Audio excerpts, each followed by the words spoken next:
ассалому алайкум дӯстони азиз, хуш омадед ба канали Dom TJ. дар имрӯза навормон 13 хонаҳои фурӯшӣ мешаванд аз шаҳри Душанбе, Хуҷанд, Бухтар, Кӯлоб ва ғайра. баъзеи онҳоро подписчикон ба мо равон кардагиянд, баъзеи онҳоро мо худмон кофтем, ёфтем ва мондем. ҳатман лайкро мемонем, подписатсия мекунем ва фикри худро дар комментария менависем. дӯстони азиз, видеои моро бо дӯстонатон падилитса кунед ва хотиррасонтон мекунем ки мо дуюм канал дорем, Rule TJ. дар вай канал мо оиди мошинҳои фурӯшӣ гап мезанем. барои ҳамин ҳатман подписатсия кунед, ссилкаш дар комментарияи ҳамин видео. бисёри бад гап намезанем, рафтем. якум хонаи фурӯшӣ, духонага пеши 10-ум дарвозаи Корвон. об, свет ҳамавақта дора, ҳуҷҷатош ҳаст, сертификатам дора, ҳамаш 100%, техпаспортам дора. хона дар доми 3 этажка дар 3-ум ошёнаш ҷойгир аст. нархи хона 230 000 сомонӣ. рақамои телефон барои маълумоти пурра дар рӯи экран.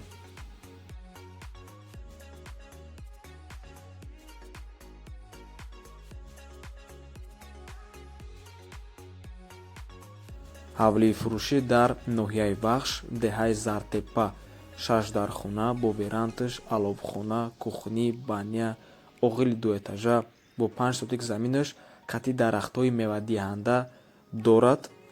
нархаш 200 000 сомонӣ, бо арзонам мешавад.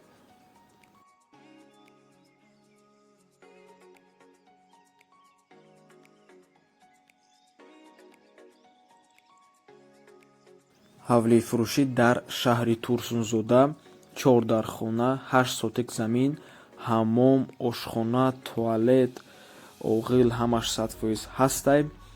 дарахтҳои мевадиҳанда дорад. замин барои ягон чӣ коридан 100%. свет ҳамавақта, об дар ҳавлӣ, гирди ҳавлӣ бошад, маҳкамай. нархаш $25000 сомонӣ ва рубл дар рӯи экранай. харидори анег бошад, занг занад, бо арзон мекунам.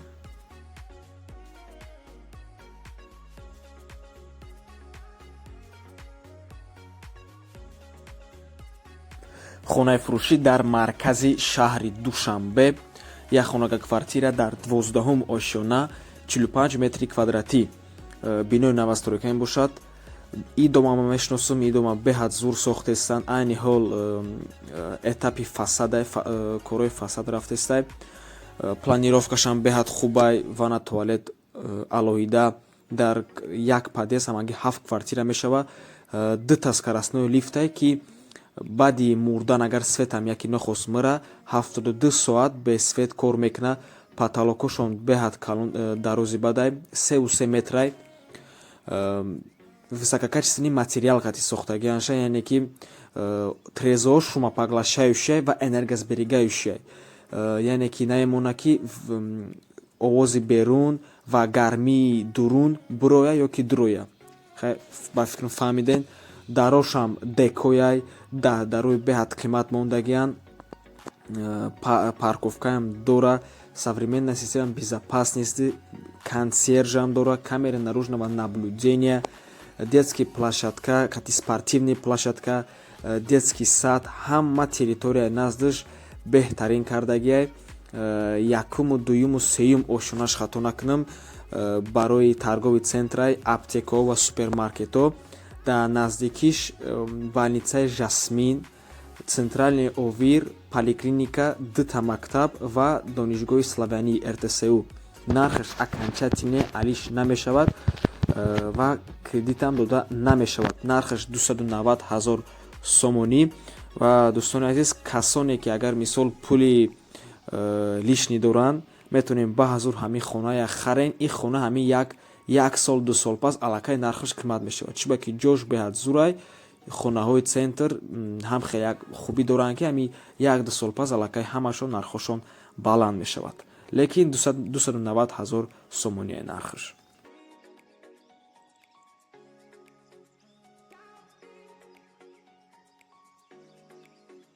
ҳавлии фурӯшӣ дар ноҳияи Рашт, деҳаи Халкарв. хона аз 3 ҳуҷра 4 подвал иборат буда. кухни вана дар даруни хона, дар берун як кухнии дигар. вана бо тамоми шароиташ, мошинаи ҷомашӯӣ, термекс, ҳама чӣ кати таъмин аст. ҳавлӣ 12 сотик мебошад. 50 ниҳоли себ, нок, шафтолу ва дигар меваҳо дорад. об дар пеши хона, дар даруни хонарам ҳаст. дар наздикии хона масҷидай, магазини калон, бунгоҳи тиббӣ, ателе, мактаб ҳамаш ҳаста дар наздикии остановка. нархаш $60,000 бо арзонам мешавад. сомонӣ ва рубл дар рӯи экран.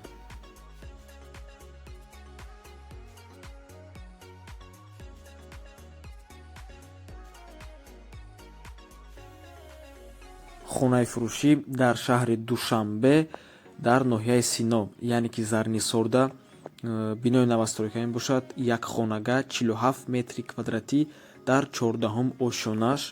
нархаш $25,000 сомонӣ ва рубл дар рӯи экранай. бо арзонам мешавад. дӯстони азиз, дар Зарафшон ҷойгир аст.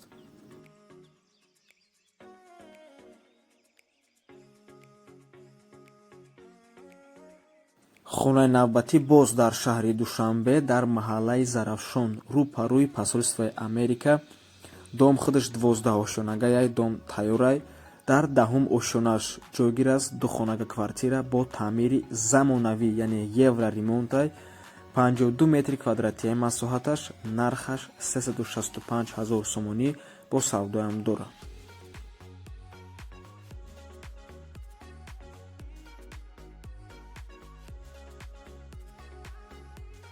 хонаи фурӯшӣ дар шаҳри Хуҷанд, духонага квартира дар 1-ум ошона, бинои советӣ мебошад. бо масоҳати 48 метри квадратӣ. ҷойгир аст дар 32-ум микрорайони шаҳри Хуҷанд бо ремонти миёна. нархаш $220,000 сомонӣ савдоям дорад.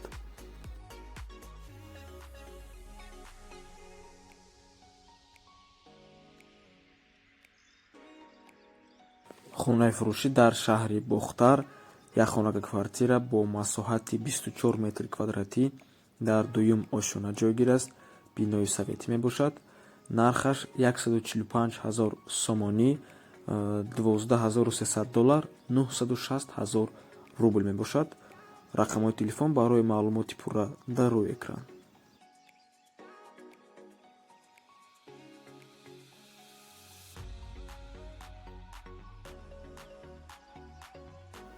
ҳавлии фурӯшӣ дар шаҳри Кӯлоб, 2 этажа ҳавлӣ мебошад. 3 дар хона, 6 сотик замин. кухни, баня, ҳама чӣ дорад. ҳавлида аловхона, оғалхона, ҳезмхона ҳамаш ҳастай. документоша худшон мекунанд. соҳиби ҳамин хона. ремонташ миёна 60% мебошад. нархаш $210,000 сомонӣ савдоям мешавад.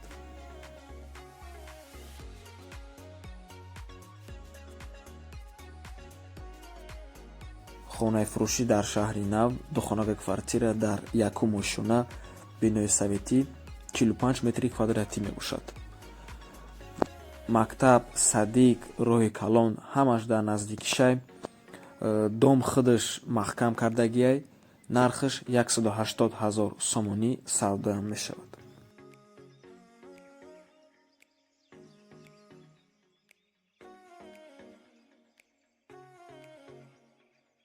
хонаи фурӯшӣ дар шаҳри Душанбе, духонага квартира дар 4-ум ошона бо масоҳати 50 метри квадратӣ, бинои советӣ мебошад.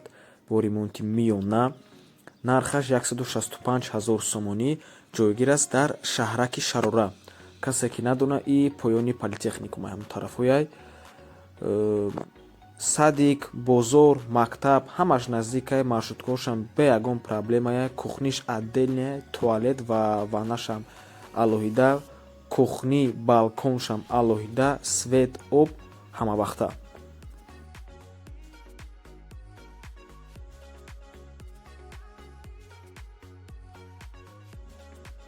хонаи фурӯшӣ боз дар шаҳри Душанбе дар Калсио Якачинор, як хонага квартира дар 8-ум ошона, бинои навастройка мебошад.